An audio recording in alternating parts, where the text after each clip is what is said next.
시청자 여러분 안녕하세요. 박구스TV입니다. 국회 과학기술정보방송통신위원회에서는 1일 방통위 설치 및 운영에 관한 법 개정안을 발의할 예정이라고 합니다.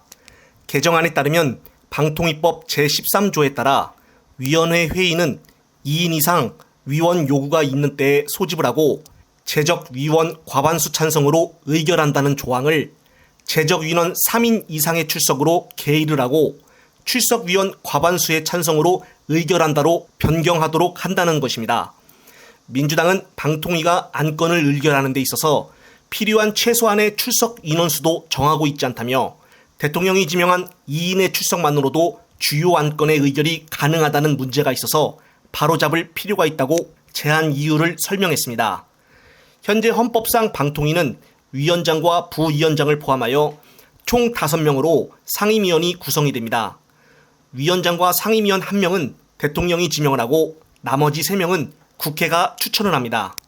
현재의 방통위는 한상혁 전 위원장의 면직과 안영환 전 부위원장의 임기 만료로 김효재 위원장 직무 대행과 김현, 이상인 위원의 3인 체제로 운영되고 있습니다. 안영환 전 부위원장의 후임으로 민주당의 몫인 최민희 후보 추천안이 지난 3월 국회 본회의를 통과를 했지만 눈이 임명을 거절하여 넉 달 넘게 지금 임명이 미뤄지고 있는 상태입니다. 국힘당에서는 최민희 후보자가 허위사실 유포 혐의로 벌금형을 선고받았다는 이력 등을 문제 삼고 있습니다. 하지만 제 생각으로는 최민희 후보를 임명하지 않게 되면 현재 김효재와 이상인은 정부와 여당, 그리고 김현은 야당이기 때문에 2대1 구조가 되어 유리한 상황에 놓였기 때문에 임명을 거절한 것이 아닌가 싶습니다. 그리고 김효재 직무대행과 김현 위원의 임기는 이번 달 23일에 종료가 됩니다.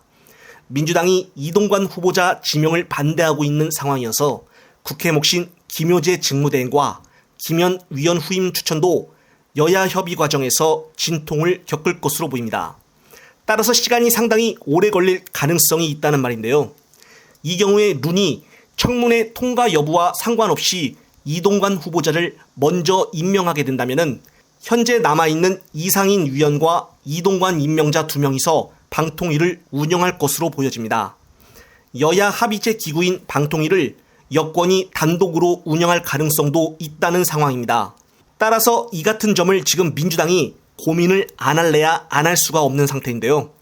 여당 단독으로 운영할 경우에는 지금도 수신료 분리와 KBS 이사 해임 안건 등 벌써부터 이렇게 처리를 하고 있는데 이제는 마음대로 언론에 대해서 주무르기를 할 수가 있으므로 문제가 더 심해진다는 것입니다.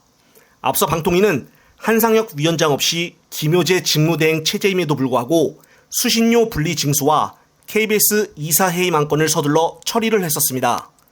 과방위 소속의 한 민주당 의원은 야당 몫인 1명을 추가로 임명한다고 해도 2대1 구조가 되기 때문에 정부에서 하고 싶은 대로 의결이 가능하다면서도 우선 야당목 위원이 들어가 목소리를 내게끔 하는 조치는 필요하다고 말을 했습니다.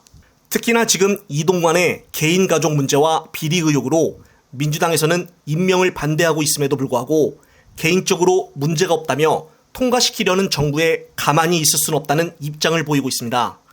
민주당 쪽 일각에서는 다수의 인원으로 가만히 있지 말고 뭐라도 해야 하는 거 아니냐는 말들이 많이 나오고 있습니다. 영상을 보신 구독자님들은 어떤 생각이 드시나요? 더 좋은 의견 있으신 분은 댓글 부탁드립니다. 이번 영상은 여기까지입니다. 시청자 여러분, 시청해주셔서 감사합니다.